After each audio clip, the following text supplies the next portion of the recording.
This screencast is on modeling alkanes. So, if you have not read the background of the modeling lab packet yet, you should read the background first and read the purpose. Go ahead and pause now to do that. Now, after you've read the background and the purpose, you should take a look at the pre-lab questions. They talk about the maximum number of covalent bonds that each of the following elements will form. So let's go ahead and give one a try. What if we've got nitrogen? Well, we want to first draw nitrogen's valence electrons. So we find that it's in the fifth main group, the fifth major column on the table. So it's going to have 5 valence electrons. And so these two electrons are all paired up. They don't want to form bonds, but nitrogen will be able to go out and form 1, 2, 3 covalent bonds. So nitrogen likes to form 3 covalent bonds. Then let's look at the next problem. It says the structural formula of a molecule is a flat 2D drawing that shows all of the atoms in the structure and the order in which they're connected by covalent bonds. But it doesn't tell you anything about the shape of the molecule in 3D. So first we'll be adding the right number of hydrogens to the molecule as needed to make sure that all of our drawings have the right number of hydrogens. So the idea here is to go to something like nitrogen and go, okay, well, nitrogen needs 3 bonds, so there'll be a third bond to a hydrogen. Carbons, for example, all get 4 bonds.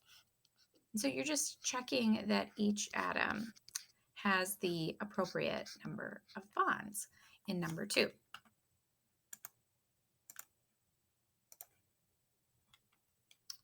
Okay, so let's go on to part 1. Now, you're going to read the instructions on page 2 and then fill in the table on page 3 as you go along. So you have to use these 2 pages side by side, always looking at the directions and reading those on page 2 before you fill in the table on page 3. Make a model of methane, CH4.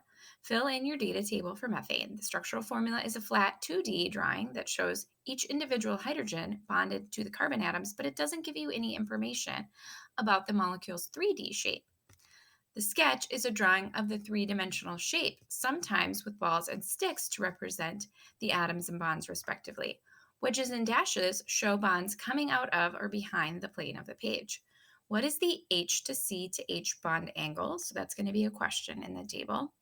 What is the shape of the molecule called? Put these answers in your data table. So sometimes there's questions that are described in more detail on page 2, and then you fill them in the table on page 3.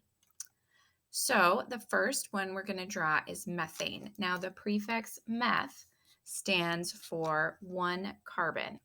You can find these prefixes on the back of your periodic table. Meth stands for 1 carbon, F stands for 2 carbons, prop 3, but 4, and so on. Okay, so the molecular formula, if we have 1 carbon, it's going to have to be bonded to 4 hydrogens. So we're filling in with hydrogens. And its structural formula is just going to have that carbon with those 4 valence electrons. And we're going to fill in with those 4 hydrogen atoms.